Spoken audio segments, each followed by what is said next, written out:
Iblis volunteered that if he can come with the angels to kill these corrupted jinns on the earth, and Allah Azza wa Jal gave him permission.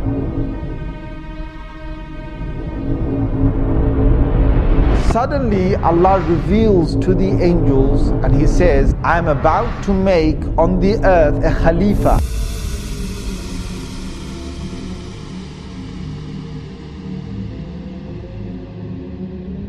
Now Iblis is a creation of God. Iblis is a creation of God. Iblis is a jinn. Iblis is, he's made of fire, which the Quran talks again in several places that he's made of fire. But where did Iblis come from? And were there the likes of Iblis before? So the Mufassirun have commented. Again, this is based on those narrations that I talked about earlier. And what Allah Azza wa Jal did is that He created a whole creation of jinns that were on the earth. And this you will find in many of the early Mufassirun have commented on this. He created them on the earth and they had got taklif. Now what is taklif? Taklif is that God's now given them a responsibility to recognize Him. Now when Allah gives responsibility to creation, He will send messengers. So what Allah did is that He sent jinn messengers. So before there was human messengers, before Adam alayhi salam, who was the first human messenger, there were many jinn messengers that Allah Azza wa Jal sent to them. Now the jinns are made of fire, and the jinns, one of the things they have inside them, being fiery is that you're angry and you're hasty, you're fast, you're very powerful.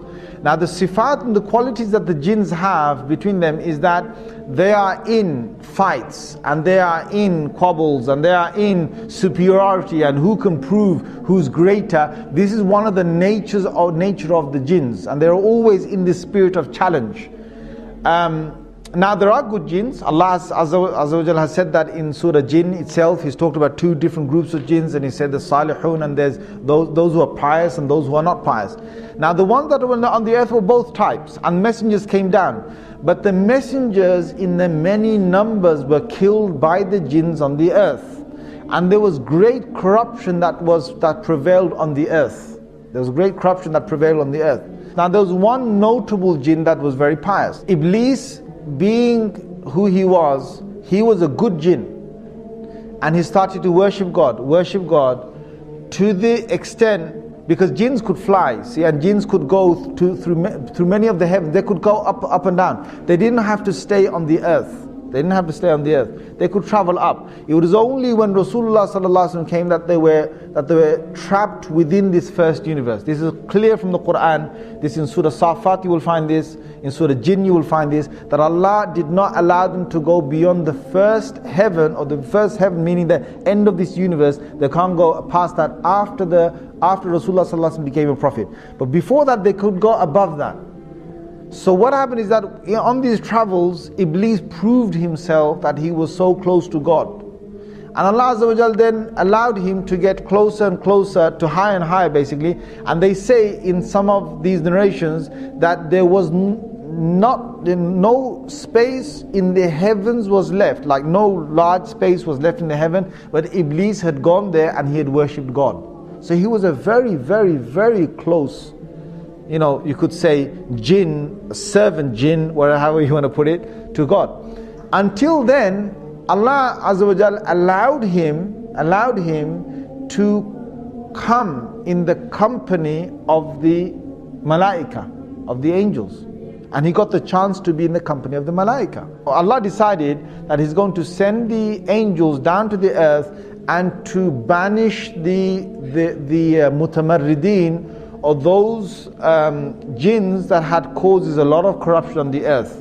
So this group was going to come down and they're going to kill many of these jinns that were just out of control.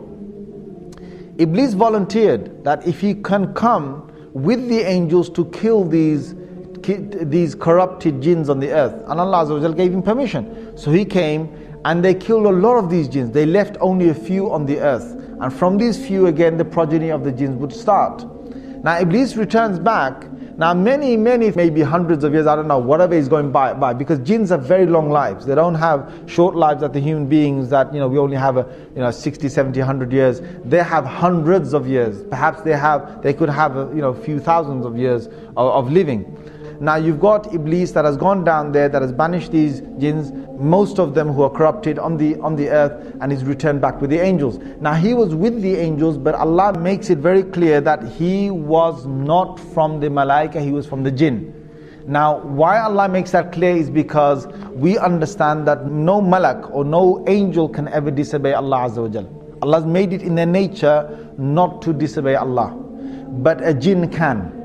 So the biblical sources, they've now faltered again. They call it a fallen angel. So what they say is that if an angel decides to go against the will of God or the command of God, then that angel, Allah drops him from the rank of the angels, and now he becomes a fallen angel. That's the biblical sort of side, or what some of them believe. The Muslims don't believe that. No angel can ever disobey Allah Azza wa Jal. So that's where we find that Iblis was able to disobey Allah, because he wasn't from the malaika. Now there's one thing here. Why is it that Iblis is now going to disobey God? Now you've got to understand the whole thing behind the creation of Adam alayhi salam. Suddenly Allah reveals to the angels and he says, I am about to make on the earth a Khalifa, or someone who will take command, second in charge, or someone who will rule again, reign after the last reigning. I'm about to make a Khalifa on the earth. Now when Allah said that, Iblis got really happy, right? He must have got really happy. And you know why? Because Iblis knows that the angels are not the ones who are going to rule the earth. If there's anyone, there's going to be the creation from the jinns. Allah's going to now make a Khalifa perhaps from the jinns. But Allah's decision wasn't that He's going to make a Khalifa or a vicegerent from the jinns. His decision now was that He's going to create this new creation. Now this shocked Iblis, because all these years that Iblis had worshipped Allah and had been so good was because he wanted power, he wanted prestige, he wanted to be in charge of the earth, he wanted to be, come back on the earth, and he's going to be sent perhaps as a messenger, or he's going to be sent with a new command of God on the earth, or he's going to be in charge of the jinns on the earth. There's something beautiful that's going to come for Iblis, something that he had a big glimmer and a big hope in, and all that was getting crushed now with this new creation. Now who is this new creation? الشوق يضرب بين مأساة وحنيني قلتها والله شاهد بإن في حبك أجاهد أدعي المولى بتكلف إن في حبك أجاهد.